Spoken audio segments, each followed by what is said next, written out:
नमस्कार दोस्तों, स्वागत है आपका हमारे चैनल में। आज हम बात करने वाले BHDC 132 के मोस्ट इम्पॉर्टेंट क्वेश्चंस डिस्कस करेंगे जो जून 2026 एग्जाम के लिए काफ़ी इम्पोर्टेंट माने जा रहे हैं। अगर अभी तक आपने इस सब्जेक्ट में कुछ भी नहीं पढ़ा तो आपको बिल्कुल भी घबराने की ज़रूरत नहीं है। इस लेक्चर्स को आप अगर अच्छे से पूरे लास्ट तक देख लेते हो, थर्ड और फोर्थ क्वेश्चन ऐसा है जिसको बिल्कुल भी स्किप नहीं करना है। अगर आप पूरे लास्ट तक इस वीडियो को देख लेते हो तो आपका एग्ज़ाम काफ़ी अच्छा जाने वाला है और आप अपने एग्जाम में कॉन्फिडेंस फील करोगे इस लेक्चर को देखने के बाद। वीडियो में आगे बढ़ने से पहले अगर आप हमारे चैनल पर नए हो तो चैनल को सब्सक्राइब कर लीजिए और बेल नोटिफिकेशन को ऑल पर सेट कर लीजिए ताकि इग्नू की इंपॉर्टेंट इन्फॉर्मेशन, लेटेस्ट अपडेट और एग्जाम से जुड़े हुए फ्री सीरीज आपको इस चैनल पे मिलते रहे। आज हम लोग देखने वाले हैं कुछ ऐसे इम्पॉर्टेंट टॉपिक्स जो काफ़ी इम्पॉर्टेंट है एग्जाम के लिए और ये काफ़ी बार आपको एग्जाम में देखने को मिलेगा। तो जो सबसे पहला क्वेश्चन है ये है रीति काव्य की साहित्यिक परिवर्तियों का परिचय दीजिए। तो आपको सबसे पहले समझना है कि रीति क्या होता है, रीति काल क्या होता है। तो रीति का अर्थ है नियम या पद्धति। इस काल के जितने भी कवि लोग थे, कवि काव्य के नियमों जैसे रस, अलंकार, नायिका, भेद आदि के अनुसार कविता लिखते थे। इसीलिए इसे रीति काल और इसकी कविताओं को रीति काव्य कहा गया। हिंदी साहित्य के इतिहास में रीति काल का समय लगभग सन 1700 से लेकर 1900 विक्रम संवत लगभग 1643 से 1848 ईस्वी तक माना जाता है। इस काल की काव्य धारा को रीति काव्य कहा जाता है। रीति का अर्थ क्या होता है? तो ये काव्य रचना की पद्धति, नियम या शैली ही की रीति कहलाती है। तो सबसे पहले आपको ये समझना होगा कि रीति काव्य की शुरुआत क्यों हुई। इस समय कवियों की आय का जो मुख्य साधन था वो राज दरबार थे। राजा चाहते थे कि कवि ऐसे कविताएं लिखे जो मनोरंजन करे और दरबार की शोभा बढ़ाए। इसीलिए कवियों ने प्रेम और सौंदर्य पर अधिक लिखना शुरू किया। उसके बाद अभी इस टाइम पे भक्ति आंदोलन का जो प्रभाव था वो धीरे धीरे कम होने लगा था। भक्ति काल में लोगों का ध्यान ईश्वर और भक्ति पर था, लेकिन बाद में समाज में दरबारी संस्कृति बढ़ी, इसलिए साहित्य का केंद्र भक्ति से हटकर कला और सौंदर्य बन गया। उसके बाद काव्य शास्त्र का प्रभाव आपको देखने को मिलेगा कि कवि यह दिखाना चाहते थे कि वो कितने विद्वान हैं। इसीलिए उन्होंने अलंकार, रस, छंद और नायिका भेद जैसे काव्य नियमों का खूब प्रयोग किया। उसके बाद रीति काव्य की प्रमुख साहित्यिक प्रवृत्तियां क्या है? तो सबसे पहला है श्रृंगार रस की प्रधानता। रीति काव्य की सबसे महत्वपूर्ण प्रवृत्ति श्रृंगार रस है। इस काल के कवियों ने नायक नायिका के प्रेम, मिलन और विरह का अत्यंत सुंदर चित्रण किया। जैसे राधा कृष्ण के प्रेम को आधार बनाकर अनेक कविताएं लिखी गई। बिहारी, देव, मोतीराम आदि कवियों ने श्रृंगार का उत्कृष्ट वर्णन किया। उसके बाद जो दूसरा है अलंकारों का व्यापक रूप। रीतिकालीन कवियों ने अपनी रचनाओं में विभिन्न अलंकारों का प्रयोग करके अलंकारों के कारण भाषा में सौंदर्य और प्रभावशीलता बढ़ जाती है। तो अलंकारों का व्यापक रूप से आपको क्या समझ में आया कि कविता को सुंदर बनाने के लिए विशेष शब्दों का प्रयोग करना। आसान भाषा में समझिए, जैसे दुल्हन गहने पहनकर और सुंदर लगती है, वैसे ही कविता जो है ये अलंकारों से सुंदर लगती है। उदाहरण, उसका मुख चांद जैसा या उपमा अलंकार है। तो ये अलंकार को क्या बना रहा है? अलंकार उसको बोलते हैं जिसमें कि कविता को सुंदर बनाने के लिए विशेष शब्दों का प्रयोग किया जाए। यही अलंकार का व्यापक रूप हुआ। और जो पहला था श्रृंगार रस की प्रधानता, जैसे कि प्रेम, सौंदर्य, मिलन और विरह का इसमें वर्णन देखने को मिलता है। आसान भाषा में अगर समझना हो तो रीतिकाल के कवियों का सबसे पसंदीदा उस टाइम पे विषय प्रेम था। जैसे आज फिल्मों में लव स्टोरी होती है, वैसे ही उस समय कविताओं में प्रेम और सुंदरता का वर्णन होता था। उदाहरण के तौर पे नायिका अपने प्रिय का इंतजार कर रही है या प्रीतम से मिल रही है। तो इस तरीके से आपको दोनों चीज़ें समझ में आएगा। तीसरा जो है नायिका भेद का वर्णन। रीति काव्य में नायिकाओं के विभिन्न रूपों और स्वभावों का विस्तृत वर्णन किया गया है। सबसे पहले है स्वाधीन पतिका, अभिसारिका, खंडिता, वासकसजा आदि नायकों के भेद का चित्रण इस युग की विशेषता है।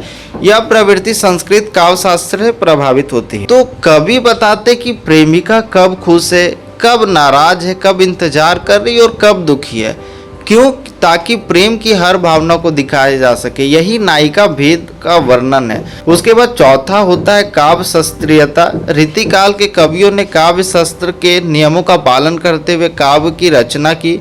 अनेक कवियों ने लक्षण ग्रंथों की रचना भी की, जैसे केशवदास, चिंतामणि, मतीराम आदि कवियों ने काव्य के सिद्धांतों को प्रस्तुत किया। इस कारण रीति काव्य को शास्त्रीय काव्य भी कहा जाता है। मतलब हुआ कि कविता लिखने का नियमों का पालन किया जाता था।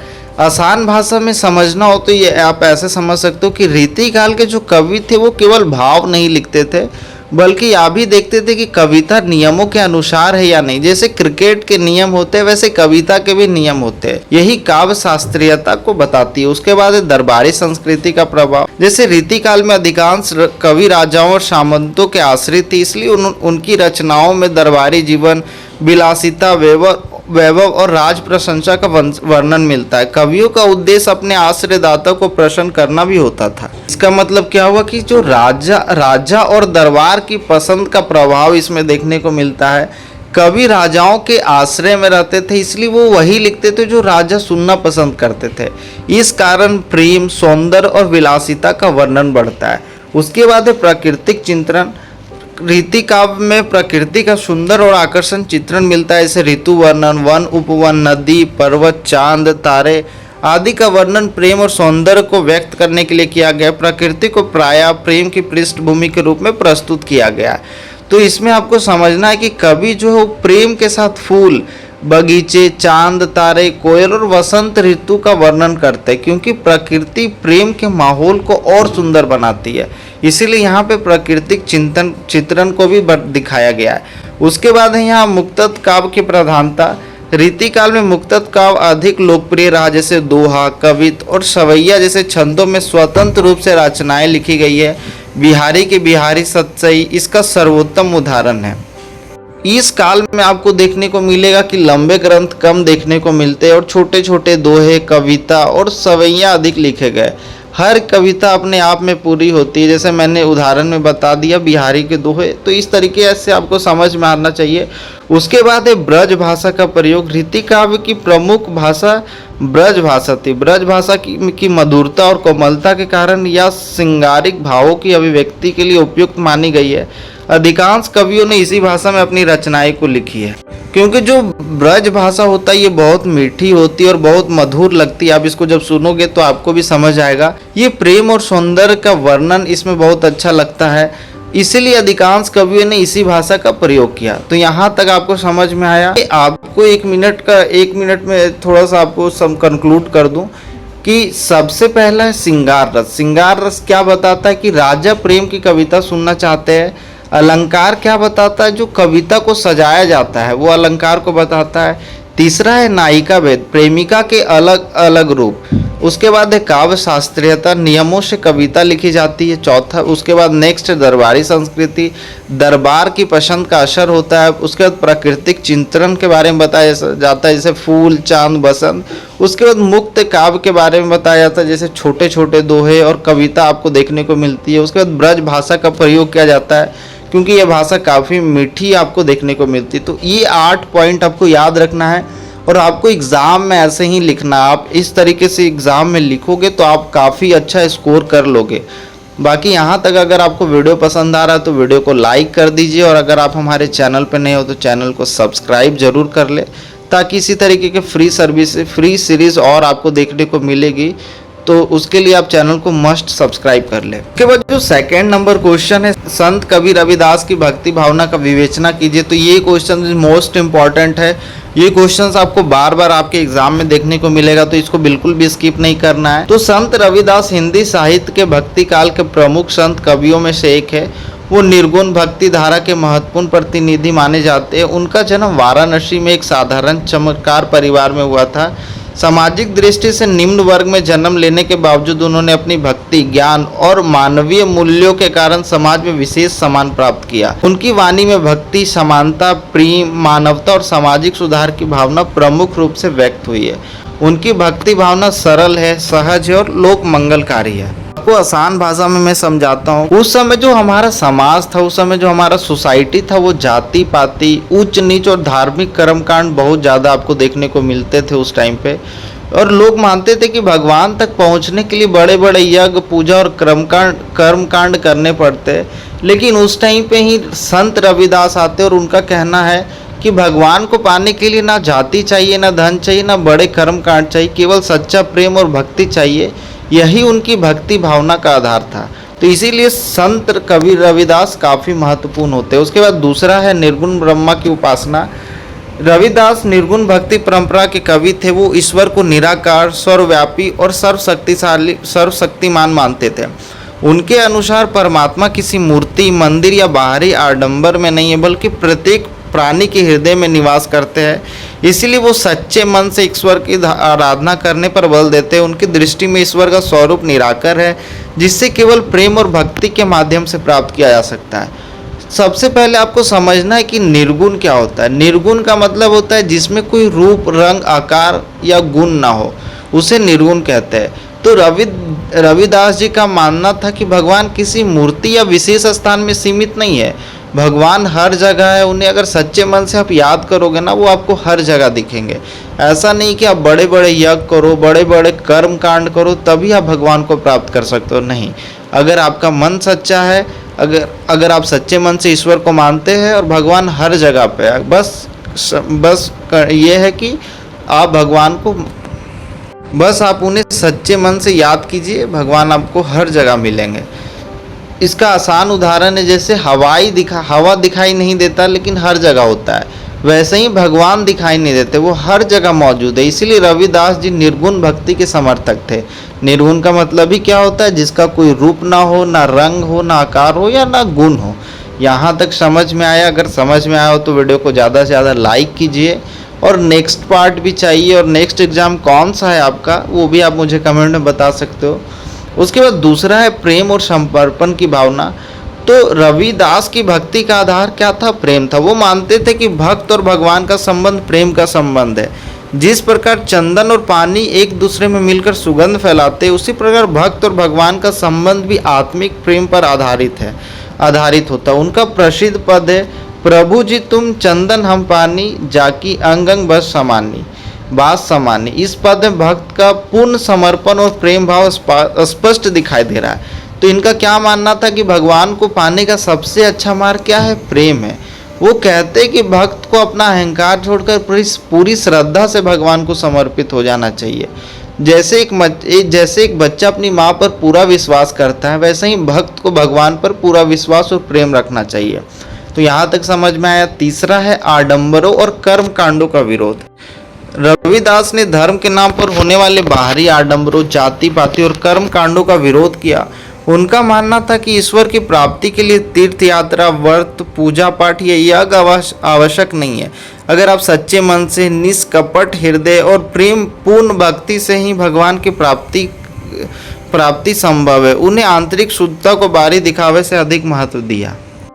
उस टाइम पे रविदास जी ने काफ़ी विरोध भी किया था, क्योंकि उन्होंने देखा कि लोग पूजा पाठ तो कर रहे, लेकिन उनके मन में प्रेम नहीं है, दया नहीं है और ना मानवता है। तो वो कहते हैं कि यदि मन साफ नहीं है तो केवल बाहरी पूजा का कोई लाभ नहीं होता। अगर कोई व्यक्ति मंदिर जाता है लेकिन लोगों से बुरा व्यवहार करता है, तो उसकी पूजा का क्या अर्थ? रविदास जी कहते हैं कि सच्ची भक्ति मन की शुद्धता में होता है, केवल बाहरी दिखावे में नहीं। तो यहाँ तक समझ में आया। चौथा है मानव समानता और सामाजिक चेतना। रविदास की भक्ति केवल आध्यात्मिक नहीं थी, बल्कि सामाजिक दृष्टि से भी अत्यंत महत्वपूर्ण थी। उन्होंने जाति व्यवस्था और ऊंच नीच का विरोध किया तथा सभी मनुष्यों को समान माना। उनके अनुसार ईश्वर की दृष्टि में सभी मनुष्य बराबर है। उनकी वाणी में सामाजिक न्याय और मानवता का संदेश मिलता है। यही कारण है कि उनकी भक्ति लोक कल्याणकारी भक्ति कही जाती है। तो इसमें आपको समझ में क्या आना चाहिए कि रविदास जी का कहना है कि सभी मनुष्य भगवान के संतान होते हैं, कोई ऊंचा नीचा नहीं होता। उन्होंने जाति भेद का हमेशा विरोध किया और प्रेम, भाईचारे तथा समानता का संदेश दिया। उसके बाद है गुरु की महत्ता। रविदास ने गुरु को अत्यंत महत्वपूर्ण स्थान दिया है। उनके अनुसार गुरु ही वह मार्गदर्शक है जो भक्त को ईश्वर तक पहुंचाने का मार्ग दिखाता है। गुरु के बिना ज्ञान और भक्ति दोनों अधूरे हैं। गुरु की कृपा से ही मनुष्य अज्ञान के अंधकार से बाहर निकलकर सत्य को प्राप्त करता है। तो गुरु की महत्ता क्या हुई? तो इसमें क्या समझ में आया? इसमें ये समझ में आया कि संत रविदास के अनुसार गुरु का स्थान अत्यंत महत्वपूर्ण है। गुरु जो है मनुष्य को अज्ञान से निकलकर ज्ञान की ओर ले जाते, वह सही भक्ति का मार्ग दिखाते और ईश्वर की प्राप्ति में सहायता करते हैं। इसीलिए रविदास जी ने गुरु को जीवन का सच्चा मार्गदर्शक बताया है। तो आपको एक चीज़ ध्यान रखना है कि गुरु का मतलब मार्गदर्शक होता है, जो ज्ञान के बारे में बताए, अज्ञान का नाश करे, भगवान तक पहुंचने का रास्ता बताए। तो ये चीज़ आपको ध्यान रखना है। उसके बाद है बेगमपुर की कल्पना। रविदास ने एक आदर्श समाज की कल्पना बेगमपुरा के रूप में की। बेगमपुरा ऐसे नगर है जहाँ कोई दुख, भेदभाव, अन्याय या शोषण नहीं है। वहाँ सभी लोग समान है और आनंद पूर्वक जीवन व्यतीत करते हैं। यह उनकी मानवतावादी और समाज सुधारक दृष्टि का उत्कृष्ट उदाहरण है। तो बेगमपुरा का अर्थ क्या होता है? तो बे का मतलब होता है बिना और गम का मतलब होता है दुख, अर्थात तो दुख रहित नगर, एक ऐसा नगर जहाँ पे दुख नहीं है। और रविदास कहना क्या चाहते हैं? वो एक ऐसे समाज की कल्पना करना चाहते हैं जहाँ कोई जाति भेद ना हो, कोई उच्च नीच ना हो, कोई अन्याय ना हो, कोई दुखी ना हो और सभी लोग समान हो। मान लो एक ऐसा गांव हो जहाँ कोई गरीब अमीर का भेद ना करे और सबको सम्मान मिले और कोई किसी को छोटा ना समझे। तो यही रविदास जी का बेगमपुरा है। समझ में आया? उसके बाद है सरल और सहज भक्ति। रविदास की भक्ति में जटिल दार्शनिक विचारों की अपेक्षा सरलता और सहजता अधिक है। उनकी भाषा लोक भाषा है जिसमें सामान्य जन भी उनके विचारों को आसानी से समझ सकते हैं। यही कारण है कि उनकी वाणी आज भी जनमानस में लोकप्रिय है। तो ये कहते हैं कि भगवान को पाने के लिए कठिन तपस्या या बड़े बड़े कर्म की कांड की आवश्यकता नहीं है। भगवान को अगर आप सच्चे दिल से याद करते हैं, भगवान को सच्चे दिल से याद करना ही सबसे बड़ी पूजा होती है। जैसे मैंने अभी बताया, जैसे एक बच्चा अपनी माँ को सच्चे मन से पुकारता है, वैसे ही भगवान को याद करना चाहिए। इसे ही हम क्या कहते हैं?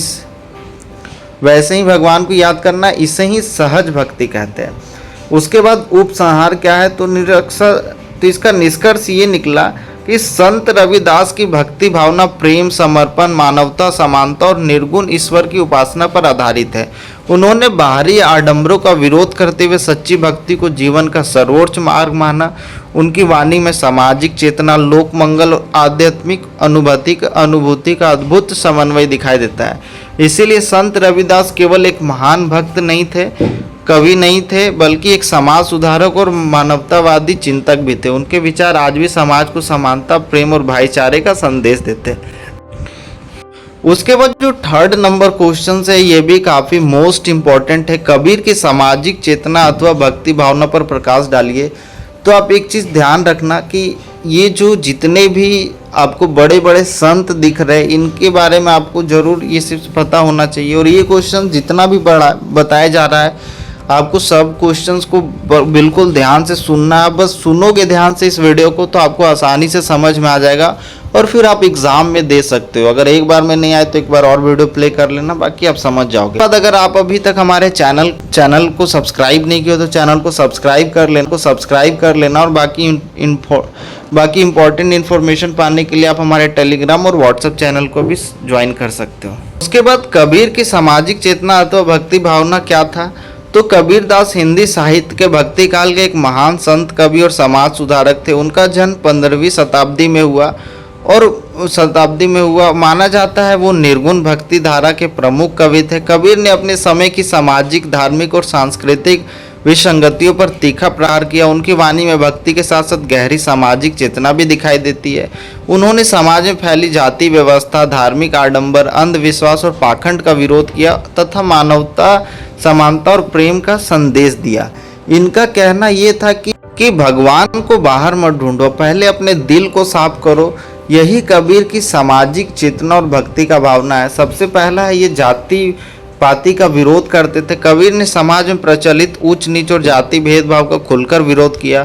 उनके अनुसार मनुष्य की पहचान उसकी जाति से नहीं बल्कि उसके कर्म और ज्ञान से होती है।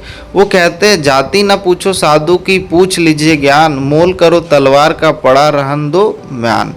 इस दोहे में कबीर ने स्पष्ट किया है कि व्यक्ति का मूल्य उसके गुणों और ज्ञान से आका जाना चाहिए, ना कि उसकी जाति से।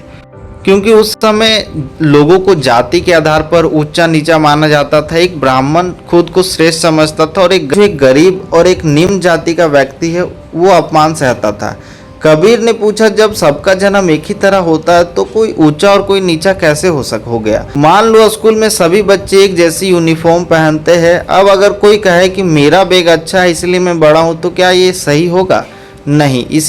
इसी तरह कबीर कहते हैं कि इंसान की पहचान उसके कर्म से होनी चाहिए, जाति से नहीं।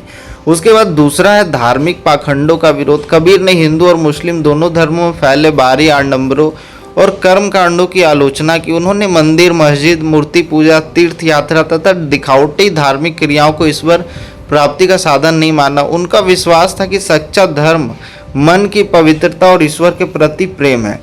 तो पाखंड क्या है? ये बाहरी दिखावा होता है। कबीर ने देखा कि लोग मंदिर मस्जिद तो जाते हैं लेकिन मन में बुराई रखते हैं।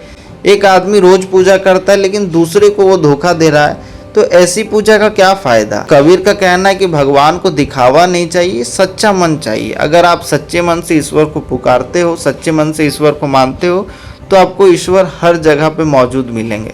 उसके बाद तीसरा है मानवता और समानता का संदेश। कबीर ने सभी मनुष्यों को समान माना। उनके अनुसार ईश्वर एक है और सभी मनुष्य उसी की संतान है, इसलिए किसी के साथ भेदभाव करना उचित नहीं है। उन्होंने प्रेम, करुणा और भाईचारे की भावना को बढ़ावा दिया।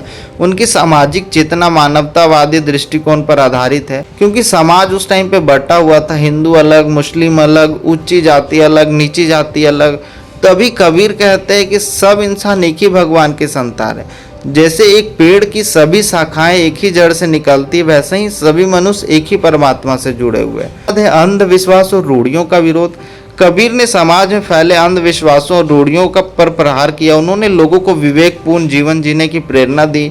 उनके विचारों में तर्क और अनुभव का विशेष महत्व है। वो समाज को जागरूक और प्रगतिशील बनाना चाहते थे। उसके बाद कबीर की भक्ति भावना कैसी थी? तो ये निर्गुण ब्रह्मा की उपासना करते थे। निर्गुण भक्ति धारा के कवि थे। वो ईश्वर को निराकार, अजन्मा, अजन्मा और सर्वव्यापी मानते थे। उनके अनुसार परमात्मा किसी मूर्ति या विशेष स्थान में सीमित नहीं है, बल्कि वह प्रत्येक जीव के भीतर विद्यमान है। को कहाँ ढूंढो रे बंदे, मैं तो तेरे पास में। इस पद में कबीर बताते कि ईश्वर मनुष्य के भीतर ही निवास करते हैं। निर्गुण का मतलब क्या होता है? जिसका कोई रूप, रंग या आकार ना हो, उसे ही निर्गुण मानते हैं।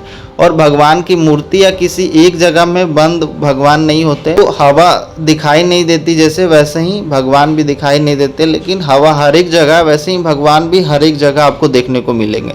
इसीलिए जो कबीर थे वो निर्गुण भक्ति के समर्थन थे। ये चीज़ आपको एकदम ध्यान रखना है। ये इंपॉर्टेंट कीवर्ड्स हैं, इनको बिल्कुल भी स्किप नहीं करना है। यहाँ तक अगर वीडियो समझ में आ रहा है तो आप कमेंट बॉक्स में मुझे बता सकते हो कि आपको वीडियो कैसा लग रहा है। उसके बाद दूसरा है प्रेम मूलक भक्ति। कबीर की भक्ति का आधार प्रेम है। वो मानते कि ईश्वर की प्राप्ति केवल प्रेम और समर्पण से ही संभव है। उनके अनुसार प्रेम के बिना भक्ति अधूरी है। पोथी पढ़ी पढ़ी जग मुआ, पंडित भया न कोई, 2.5 अखार प्रेम का पढ़े सो पंडित हो। इस दोहे में कबीर ने प्रेम को ज्ञान और भक्ति का सर्वोच्च साधन बताया है। जैसे माँ अपने बच्चों से किसी शर्त के प्रेम करती है, वैसे ही भक्त को भगवान से प्रेम करना चाहिए। कबीर कहते हैं 2.5 अक्षर प्रेम का पढ़े सो पंडित हो, मतलब जिसने प्रेम समझ लिया उसने सबसे बड़ा ज्ञान पा लिया। तो ये चीज़ आपको समझ में आना चाहिए। भगवान तक पहुंचने का सबसे सरल मार्ग ही प्रेम है। उसके बाद गुरु की महिमा। कबीर ने गुरु को अत्यंत महत्वपूर्ण स्थान दिया। इनके अनुसार गुरु ही ईश्वर तक पहुंचाने का मार्ग दिखाता है। जैसे इनके प्रसिद्ध दोहे में वो कहते हैं, गुरु गोविंद दो खड़े, काके लागू पाए, बलिहारु गुरु आपने गोविंद दियो बताए। अर्थात जिसने प्रेम समझ लिया उसने सबसे बड़ा ज्ञान पा लिया। इस दोहे का उदाहरण ये हुआ। उसके बाद सहज भक्ति को बताते हैं। कबीर ने सरल और सहज भक्ति पर बल दिया। वो जटिल धार्मिक नियमों और कर्म कांडों के बजाय सच्चे मन, प्रेम और आत्म शुद्धि को भक्ति का आधार मानते हैं। उनकी भक्ति लोक जीवन से जुड़ी हुई है और आम जन के लिए सुलभ है। कबीर की सामाजिक चेतना और भक्ति भावना एक दूसरे की पूरक है और उन्होंने समाज में व्याप्त कुरीतियों, अंधविश्वासों और भेदभाव का विरोध करते हुए मानवता, समानता और प्रेम का संदेश दिया है। उनकी भक्ति निर्गुण, प्रेम मूलक और आडंबर विरोधी है। कबीर केवल महान संत कवि नहीं है, बल्कि एक क्रांतिकारी समाज सुधारक भी थे। उनके विचार आज भी समाज को सही दिशा प्रदान करते और मानवता तथा भाईचारे की प्रेरणा देते हैं। अगर मैं इसका निष्कर्ष बताऊं कि कबीर ये चाहते थे कि इंसान जाति, पाखंड और अंधविश्वास छोड़कर प्रेम, समानता, गुरु के ज्ञान और सरल भक्ति के मार्ग पर चले। तो ये आपको समझ में आना चाहिए। तो उम्मीद कर रहा हूँ कि यहाँ तक वीडियो समझ में आ रहा, वीडियो पसंद आ रहा है तो वीडियो को ज़्यादा से ज़्यादा लाइक कीजिए, अपने दोस्तों के साथ शेयर कीजिए और चैनल पे नहीं हो तो चैनल को भी मस्ट सब्सक्राइब कर लीजिए। उसके बाद नेक्स्ट क्वेश्चन है, सूरदास के काव्य में वात्सल्य एवं श्रृंगार का विवेचना कीजिए। हिंदी साहित्य के भक्ति काल में सूरदास का अत्यंत महत्वपूर्ण स्थान है। वो कृष्ण भक्ति शाखा के प्रमुख कवि है तथा उनकी प्रसिद्ध कृति सूरसागर हिंदी साहित्य की अमूल्य निधि मानी जाती है। सूरदास ने भगवान श्री कृष्ण के बाल एवं युवा रूप का अत्यंत मनोहर चित्रण किया है। उनके काव्य में मुख्य रूप से वात्सल रस और श्रृंगार रस का उत्कृष्ट एवं स्वाभाविक वर्णन मिलता है। यही कारण है कि उन्हें वात्सल और श्रृंगार का सम्राट कवि कहा जाता है। तो आपको इसके बारे में थोड़ा सा मैं संक्षेप में समझाता हूँ। दो भाव है, ये दो भावों को समझाया गया है। सबसे पहले वात्सल रस जो कि माँ के प्यार को दिखाता है। दूसरा है श्रृंगार रस। श्रृंगार रस जो होता है ये प्रेम का भाव होता है। सूरदास के काव्य में वात्सल रस जो है इसका अर्थ होता है माता पिता का अपने बच्चों के प्रति प्रेम और स्नेह। सूरदास ने कृष्ण की बाल लीलाओं का अत्यंत जीवंत और हृदयस्पर्शी चित्रण किया है। उनके काव्य में यशोदा और कृष्ण के संबंधों का चित्रण इतना स्वाभाविक है कि पाठक स्वयं को उस वातावरण का हिस्सा महसूस करने लगता है।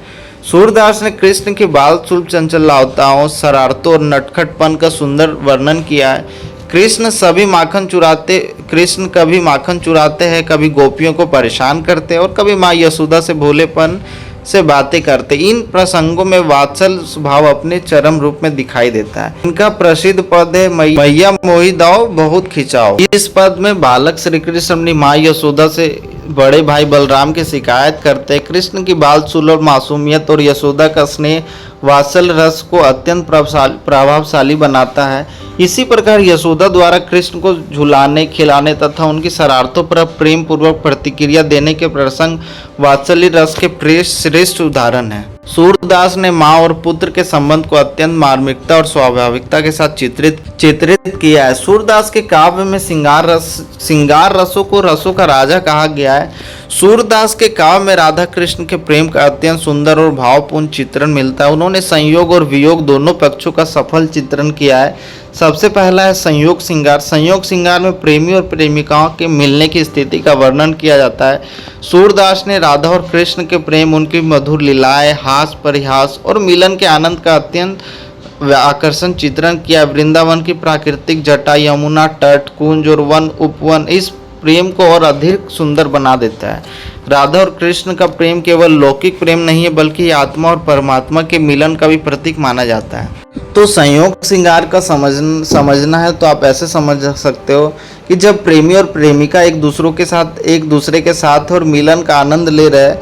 जैसे एक दिन राधा और कृष्ण यमुना किनारे मिले, दोनों बात कर रहे हैं, हंस रहे हैं, बांसुरी बजा रही है, चारों ओर फूल खिल रहे हैं, दोनों बहुत खुश है। तो यही संयोग श्रृंगार होता है। जब कोई व्यक्ति अपने सबसे प्रिय मित्र या प्रियजन से लंबे समय बाद मिलता है और वो खुश होता है तो वह संयोग का आनंद है। उसके बाद दूसरा होता है वियोग श्रृंगार।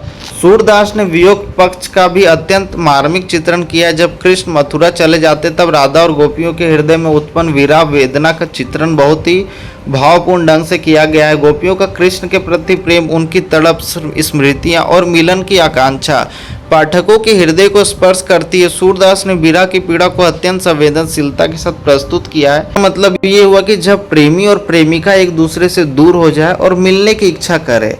एक दिन कृष्ण मथुरा चले गए, अब राधा और गोपियां अकेली रह गई। वो कृष्ण को याद करती है, रोती है, उनकी बांसुरों की धुन को याद करती है, उनका मन दुखी है। यही वियोग श्रृंगार होता है। सूरदास के काव्य में ये दोनों इतने महत्वपूर्ण क्यों हैं? तो सूरदास मानते कि भगवान से प्रेम करना ही सच्ची भक्ति है। माँ यशोदा का कृष्ण के प्रति प्रेम ही वात्सल्य रस को बताता है और राधा का कृष्ण के प्रति प्रेम ये श्रृंगार रस को बताता है। इन भावों के माध्यम से सूरदास ने भक्ति को बहुत सरल और भावपूर्ण तरीके से बताया है। तो इसका निष्कर्ष क्या निकला कि सूरदास के काव्य में वात्सल और श्रृंगार रस का अद्भुत समन्वय देखने को मिलता है। वात्सल रस में उन्होंने बालक कृष्ण की लीलाओं तथा यशोदा के मातृ स्नेह का जीवंत चित्रण किया है, जबकि श्रृंगार रस में राधा कृष्ण के प्रेम के मिलन और विरह का अत्यंत मार्मिक वर्णन किया है। उनकी भाव प्रवणता, कल्पना शक्ति और भाषा की मधुरता ने उनके काव्य को अमर बना दिया। इसीलिए सूरदास हिंदी साहित्य में वात्सल्य एवं श्रृंगार रस के सर्वोच्च कवि माने जाते हैं। बाकी अगर आपको इसी तरीके की इंपॉर्टेंट क्वेश्चन चाहिए तो आप हमारे व्हाट्सएप चैनल को ज्वाइन कर सकते हो, आपको वीडियो का डिस्क्रिप्शन पे लिंक मिलेगा। उसके बाद नेक्स्ट क्वेश्चन है, नीति काव्य परंपरा में रहीम का क्या महत्व है। तो हिंदी साहित्य में अब्दुल रहीम खान खाना, जिन्हें सामान्यतः रहीम के नाम से जाना जाता है, ये रीतिकाल के प्रमुख कवियों में गिने जाते हैं। वो मुगल सम्राट अब्दुल रहीम खाना के दरबार के प्रसिद्ध विद्वान, सेनापति और कवि थे। रहीम ने हिंदी साहित्य को अनेक दृष्टिकोण दोहे प्रदान किए, जिनमें जीवन दर्शन, नैतिकता, मानवता और व्यवहारिक ज्ञान का सुंदर समन्वय मिलता है। हिंदी की नीति काव्य परंपरा में उनका स्थान अत्यंत महत्वपूर्ण है। तो नीति काव्य का अर्थ क्या हुआ? तो नीति काव्य वह काव्य जिसमें मानव जीवन को सही दिशा देने वाले उपदेश, आदर्श, नैतिक मूल्य और व्यवहारिक ज्ञान प्रस्तुत किए जाते हैं। इसका उद्देश्य व्यक्ति को सदाचार, विवेक और सामाजिक मर्यादाओं का पालन करने की प्रेरणा होता है। रहीम के दोहे इस दृष्टि से हिंदी साहित्य की अमूल्य धरोहर है। तो नीति काव्य का मतलब क्या हुआ? जैसे एक गांव में एक बहुत बुद्धिमान बुजुर्ग रहते हैं। लोग जब भी किसी समस्या में फंसते हैं तो उनके पास सलाह लेने जाते हैं। वह बुजुर्ग और कोई नहीं बल्कि अब्दुल रहीम खाना है जैसे थे। रहीम ने अपने दोहे के माध्यम से लोगों की जीवन जीने की सही शिक्षा दी, इसलिए उन्हें नीति काव्य का महान कवि माना जाता है। सबसे पहला है जीवन योपी शिक्षा। रहीम के दोहे में जीवन के व्यापारिक अनुभवों का सार मिलता है। उन्होंने सरल शब्दों में ऐसी बातें कही हैं जो आज भी उतनी ही प्रासंगिक है जितनी उनके समय में थी। उनके दोहे मनुष्य को विनम्रता, धैर्य, प्रेम और सदाचार का पाठ पढ़ाते। उनका प्रसिद्ध दोहा है, रहीमान पानी रखिए बिना पानी सब सुन, पानी गन गए उबरे मोती मानुष चून। यहाँ पानी का अर्थ केवल जल नहीं है बल्कि सम्मान और प्रतिष्ठा भी है। रहीम बताते हैं कि जीवन में आत्म सम्मान बनाए रखना अत्यंत आवश्यक है। रहीम हमें सिखाते हैं कि कैसे बोलना चाहिए, कैसे व्यवहार करना चाहिए और कैसे जीवन को सफल बनाना चाहिए। उसके बाद है प्रेम और मानवीय संबंधों का महत्व। रहीम ने प्रेम को जीवन का आधार माना है। उनके अनुसार प्रेम का बंधन बहुत कोमल होता है और इसे टूटने नहीं देना चाहिए। रहीमन धागा प्रेम का मत तोड़ो चटकाए, टूटे से फिर न जुड़े, जुड़े गांठ पड़ जाए। इस दोहे में प्रेम संबंधों की महत्ता और उनकी नाजुकता का सुंदर चित्रण किया गया है। ये जो दोहा है इसका मतलब क्या होता है? रहीम कहते कि प्रेम और रिश्तों का जो धागा होता है ये बहुत नाजुक होता है। इससे गुस्से, अहंकार या गलत व्यवहार से अचानक नहीं तोड़ना चाहिए। अगर एक बार रिश्ता टूट जाए तो उसे दोबारा जोड़ा तो जा सकता है, लेकिन पहले जैसी मिठास और विश्वास नहीं रहता। प्रेम और रिश्तों का धागा बहुत नाजुक होता है, इसको बरकरार रखना बहुत जरूरी है। उसके बाद विनम्रता और सदाचार का संदेश। रहीम ने अहंकार का विरोध तथा विनम्रता का संदेश समर्थन किया है। उनके अनुसार महान व्यक्ति वही है जो विनम्र होकर समाज की सेवा करे। उन्होंने मानव जीवन में सदाचार और नैतिकता को सर्वोच्च स्थान दिया है। उसके बाद चौथा है लोकानुभव पर आधारित नीति। रहीम की नीति केवल पुस्तकीय ज्ञान पर आधारित नहीं है बल्कि उनके व्यक्तित्व, अनुभवों और लोक जीवन के अवलोकन पर आधारित है। इसलिए उनके दोहे सहज, सरल और प्रभावशाली होते हैं। आम जनता उनके विचारों को आसानी से समझ जाती है। मतलब ये हुआ कि रहीम ने किताबों से कम और जीवन से अधिक सीखा है। उन्होंने देखा कि लोग कैसे मित्रता करते हैं, झगड़ते हैं, सफल होते हैं और असफल होते हैं। फिर उन्होंने उन्हीं अनुभव को दोहे में लिखा। रहीम की नीतियाँ कल्पना नहीं है बल्कि वास्तविक जीवन के अनुभव पर आधारित है, इसीलिए उनके दोहे आज भी सच लगते हैं। उसके बाद है धर्म और मानवता का समन्वय। रहीम मुस्लिम होते हुए भारतीय संस्कृति और परंपराओं से गहराई से जुड़े थे। उनकी रचनाओं में धार्मिक सहिष्णुता, मानवता और समन्वय की भावनाएं दिखाई देती है। उन्होंने सभी धर्मों के प्रति सम्मान का भाव रखा और मानवता को सर्वोपरि रखा। रहीम की काव्य भाषा और शैली क्या थी? तो रहीम की भाषा मुख्यतः ब्रज भाषा और अवधी से प्रभावित थी। उनकी भाषा सरल, सहज और लोक जीवन के निकट थी। उन्होंने कठिन शब्दों के स्थान पर सामान्य बोलचाल की भाषा का प्रयोग किया, जिससे उनके दोहे जन सामान्य में अत्यंत लोकप्रिय हुए। उनकी शैली की मुख्य विशेषताएं ये थी कि वो सरल और सहजता थी, संक्षिप्तता में गहन अर्थ था उनका।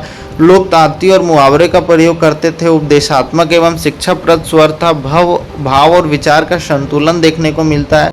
मधुर एवं प्रभावशाली अभिव्यक्ति थी। रहीम ने दोहा छंद को अत्यंत प्रभावशाली ढंग से अपनाया। उनके दोहे में कम शब्दों में गहरी जीवन दृष्टि व्यक्त हुई है। इसका निष्कर्ष ये निकलता है कि रहीम नीति काव्य परंपरा के महान कवि है। उन्होंने अपने दोहे के माध्यम से प्रेम, सदाचार, विनम्रता, मानवता और जीवन मूल्यों का संदेश दिया है।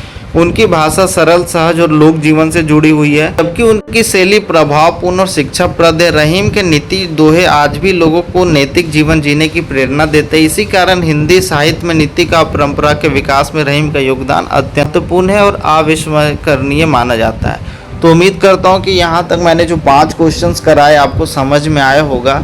अगर आप इस वीडियो में अच्छा प्यार दिखाते हो, इस वीडियो को ज़्यादा से ज़्यादा लाइक करते हो, चैनल को सब्सक्राइब करते हो और अपने दोस्तों के साथ शेयर करते हो, तो इसका जो नेक्स्ट पार्ट है वो जल्द से जल्द अपलोड कर दिया जाएगा। इन 5 क्वेश्चन को बिल्कुल भी स्किप नहीं कीजिएगा, इसको आराम से आप एक बार और रिवाइज कर लेना, क्योंकि ये मोस्ट इंपॉर्टेंट क्वेश्चन है। इसमें लगभग सारे क्वेश्चन आपके एग्जाम में आपको देखने को मिलेगा।